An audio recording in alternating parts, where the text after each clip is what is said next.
Good morning, David. How is your first week going? Are you settling into the new office okay? Oh, good morning, Emma. Thank you for asking. My first week is going well, for the most part. Everyone has been very friendly and helpful. I am glad to hear that. But you said, for the most part. Is there something wrong? You look a little bit worried. I am a little worried, yes. It is probably a silly problem, but this is my first office job, and I am still learning how everything works. Please, do not feel silly. We were all new once. Asking questions is the best way to learn. What is on your mind? It is this email. I received an email from our manager, Mr. Harris, about 30 minutes ago. I've been staring at it ever since. An email from Mr. Harris? Is it about a problem? I don't think so. It seems like a simple request, but I am not sure how to respond to it. I want to make sure my reply is professional and polite. I completely understand that feeling. Writing work emails has its own set of rules. It is different from writing to a friend. Exactly. I do not want to make a bad impression in my first week. I am probably overthinking it, but I just want to get it right. You are not overthinking it. It is good to be careful and thoughtful. Would you like me to look at the email with you? I can help you write a reply. Would you? That would be amazing, Emma. Thank you so much. I would really appreciate your help. Of course. I am happy to help. Why don't you read the email out loud to me? Then we can discuss the best way to respond. Okay, I will read it to you now. The subject line is Update on Blue River Project. Okay, that is a very clear subject line. What does the rest of the email say? It says, Hi, David. Could you please provide a quick update on the Blue River Project? I need to know the current status of the climate survey. Please send me a brief summary by the end of the day. Thanks, Bill Harris. All right, that seems very straightforward. It is a very typical email from a manager. Is it? To me, it sounds a little bit demanding. He says he needs to know and tells me to send it by the end of the day. It makes me feel like I am in trouble. Oh, no, not at all. You are not in trouble. Let's talk about the tone of the email. That is the first thing to understand. So, you do not think he is angry or impatient with me? I am almost certain he is not. The tone of this email is very normal for a workplace. Business communication is usually very direct and concise. What does concise mean? It means short and to the point. People in business are often very busy, so they write emails that are quick to read and easy to understand. They remove any extra unnecessary words. So, when he writes, I need to know, it does not mean he is annoyed. No, it is just a clear way of saying what information he is looking for. He is being efficient. The word please also shows that he is being polite. He says, could you please provide and please send me. That is true. He does use the word please. I did not notice that. What about by the end of the day? That sounds so urgent. It just means he needs the information before he leaves work today. It is a very common deadline. It gives you a clear time frame. You have the rest of the afternoon to work on it. Okay, I am starting to feel much better now. I was reading the email with the wrong tone in my head. It is an easy mistake to make. Now that we understand the email, let's start writing a perfect professional reply. Okay, I am ready. I will open up a new email to start writing. Wait, do not open a new email. The best thing to do is to click the reply button on the email he sent you.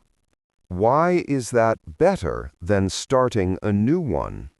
When you click reply, it does two very important things. First, it automatically puts his email address in the to field, so you do not have to type it. Second, it keeps the same subject line. Oh, I see.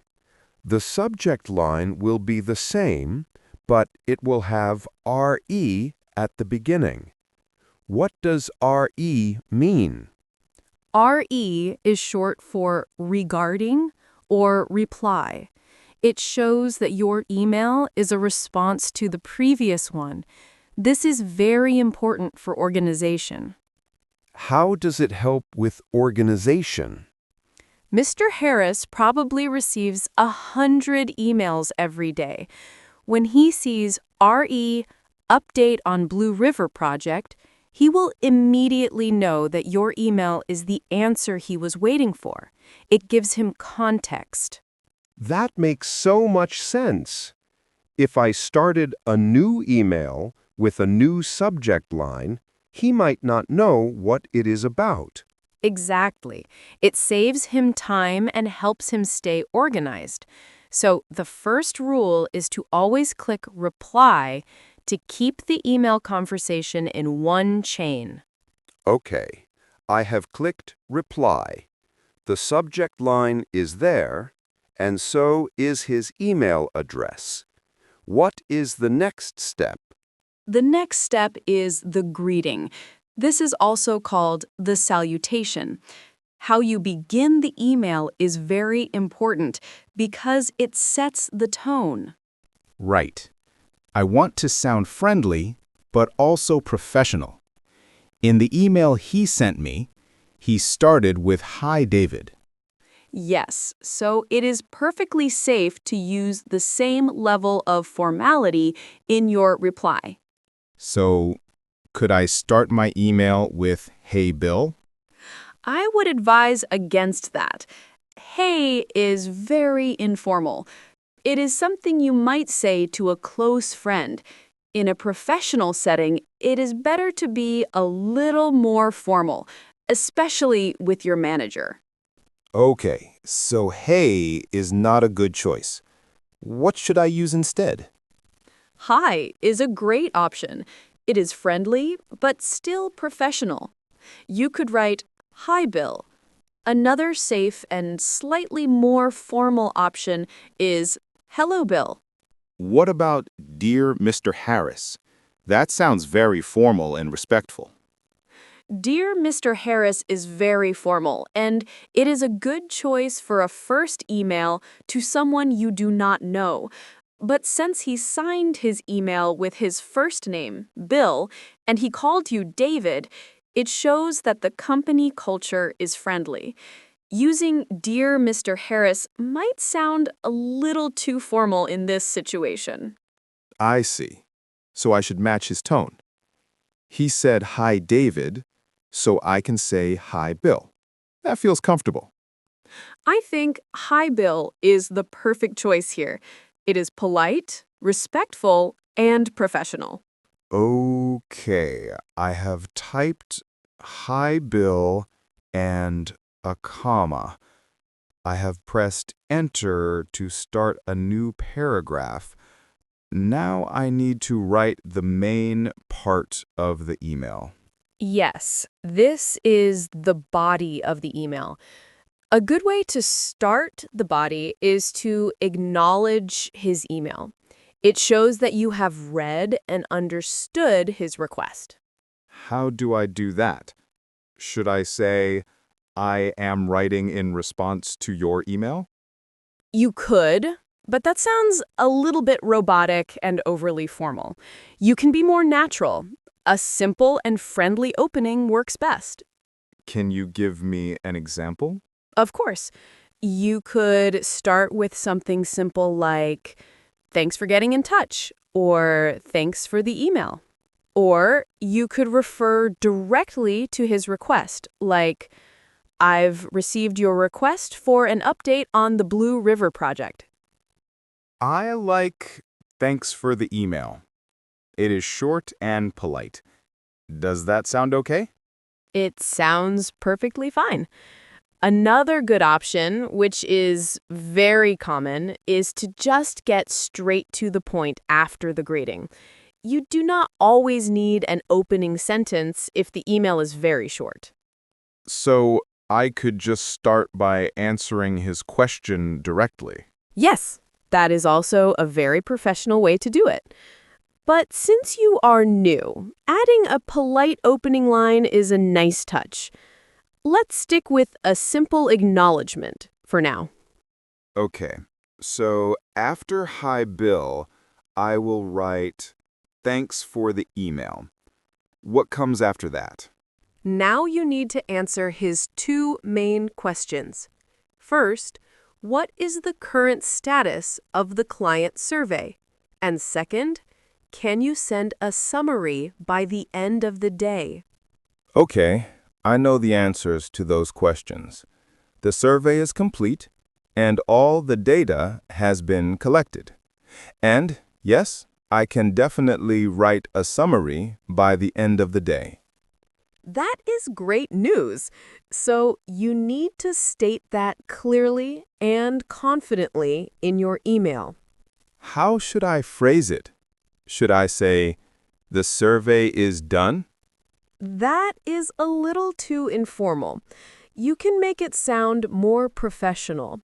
You could write something like, "The client survey has been completed and all data has been collected."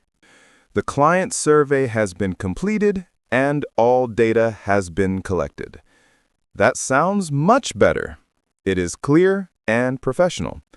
I will write that down. Perfect. Now you need to answer the second part of the request. He asked if you could send a summary by the end of the day. And the answer is yes, so I can just write yes. It is better to write a full sentence. It sounds more polite. You could write, "Yes, I can send you a summary of the results by the end of the day." That is good. It directly confirms that I will meet his deadline. What if I want to be more specific? Being more specific is excellent. It manages expectations. You could write, "I will send you the summary by 5 p.m. today." This tells him exactly when he can expect to receive it. I love that idea. It shows that I am organized and in control of the task. Okay, I have written that part too. That is wonderful. The body of your email is now complete. You have acknowledged his message and answered both of his questions clearly. The final step is the closing. The closing? You mean how I say goodbye in the email? Exactly. Just like the greeting, the closing is very important for setting the right tone. You do not want to be too informal. So I probably should not write see ya, right? No, definitely not. You also want to avoid closing with nothing at all. Every professional email should have a closing. What are some good options? I have seen people use the word thanks. Thanks is a very common and friendly closing. It is a good choice. If you want to be slightly more formal, you could write, "Thank you." What are some other options besides thanks? There are many. Best regards is a very popular and safe option. It is friendly and professional. Kind regards is also nice. Sincerely is often used, but it can be a bit too formal for everyday emails within the same company. I think I like best regards. It sounds nice. So I will write best regards and then put a comma after it. Perfect. Then on the next line, you write your name. And that is it. Your email is almost ready. Just one last thing is your signature. My signature? You mean my name, my job title, and the company's phone number? Our IT department set that up for me. It appears automatically at the bottom of every email. That is excellent. A professional signature is very important. It looks like you are all set. Okay, David, your email is written, but do not click send yet. There is one final, very important step. What is that? I thought we were finished. You must always proofread your email before you send it. That means you read it one last time from beginning to end to check for mistakes. Oh, of course. To check for spelling errors or grammar mistakes. That is a good idea. A mistake would look very unprofessional. Exactly. Even a small typing mistake can make a bad impression. It is always worth taking an extra 30 seconds to review your work. Okay, let's read the whole email out loud together to make sure it sounds good. Great idea. You start. Subject: RE Update on Blue River Project. Then the greeting: Hi, Bill. Perfect. What is next? The body of the email: Thanks for the email. The client survey has been completed and all data has been collected. I will send you the summary of the results by 5 p.m. today. That is excellent. It is clear, concise, and it answers all of his questions. And the closing? The closing is best regards, and then on the next line, my name, David, and below that is my automatic signature with my job title. It is perfect, David. It is a model of a professional email. It is polite, direct, and it provides all the necessary information. You have done a great job. Thank you so much, Emma. I feel so much more confident now that we have gone through it together. Okay, I am going to take a deep breath and click the send button. Go for it. There is nothing to be worried about. It is sent! Wow, I feel a huge sense of relief. That was so much easier with your help. You are very welcome. I am happy I could assist you. See, it was not so scary, was it? Not at all. Your step-by-step process made it very simple. I understand the reasons behind each part of the email now, from the subject line to the signature. And that is the most important thing. Once you understand the basic rules of professional communication, it becomes very easy. I will save this email in a special folder so I can use it as an example in the future. I feel like I have learned a very valuable skill today. You have. And it is a skill you will use every single day in this job. It gets much faster with practice. Soon, you will be writing emails like this without even thinking about it. I hope so. I really cannot thank you enough for your time and your patience, Emma. You have been a wonderful teacher. It was my pleasure, David. We are a team here, and we help each other out. Now, you just have to write that summary for Mr. Harris. Yes, I will get started on that right away, and I will be sure to send it to him before 5 p.m.